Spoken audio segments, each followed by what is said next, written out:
Imagine करो, अगर कोई इंसान तुम्हारे घर के अंदर छुपा हो और तुम्हें पता भी ना हो, वो तुम्हारी हर मूवमेंट को देख रहा हो, तुम्हारी सारी बातें सुन रहा हो और रात को तुम्हारे ही एटिक में चल रहा हो।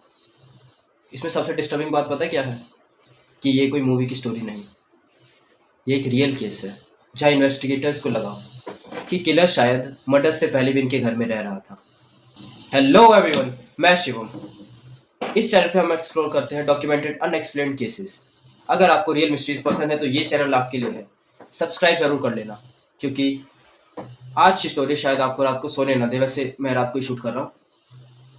तो कहानी शुरू होती है जर्मनी के एक छोटे से गांव बवेरिया में।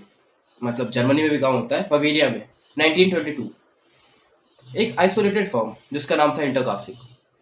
वहाँ एक फैमिली रहती थी, एंड्रू ग्रोवर, उसकी वाइफ कैविलिया और उसकी डॉटर विक्टोरिया और 2 बच्चे। सब कुछ नॉर्मल चल रहा था, लेकिन एक दिन एंड्रू ने कुछ स्ट्रेंज नोटिस किया।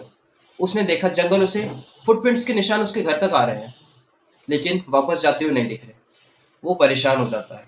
वो घर में अलग अलग जगह देखने लगता है, एटिक में। एटिक मतलब ऊपर जो सामान रखते थे ना ताड़ पे हम लोग, वो लेकिन पहले थोड़ा ज़्यादा ही बनाते थे बड़ा, तो लोग भी छुप सकते थे। तो वो एटिक में ढूंढता है, कुछ नहीं मिलता उसे।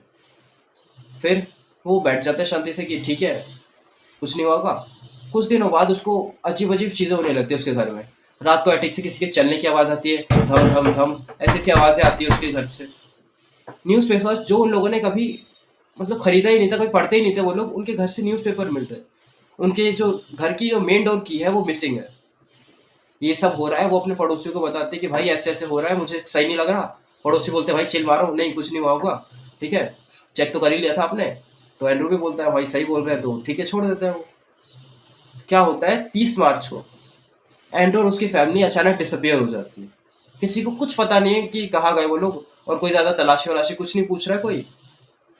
फिर 4 अप्रैल को उसके जो कुछ वर्कर्स हैं, उसके जो नेबर हैं, वो सारे उनके घर में घुसते हैं।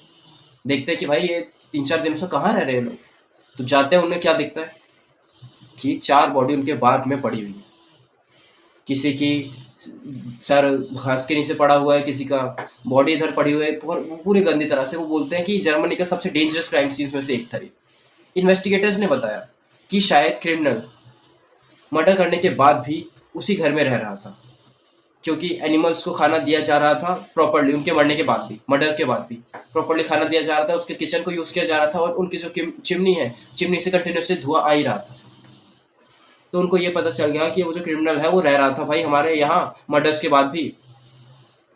फिर वो बताते हैं कि क्रिमिनल शायद इनके मर्डर से पहले ही घर में छुपा हुआ था। ऐसी अनएक्सप्लेन डॉक्यूमेंटेड केसेस के लिए सब्सक्राइब जरूर कर लेना। Like share and subscribe.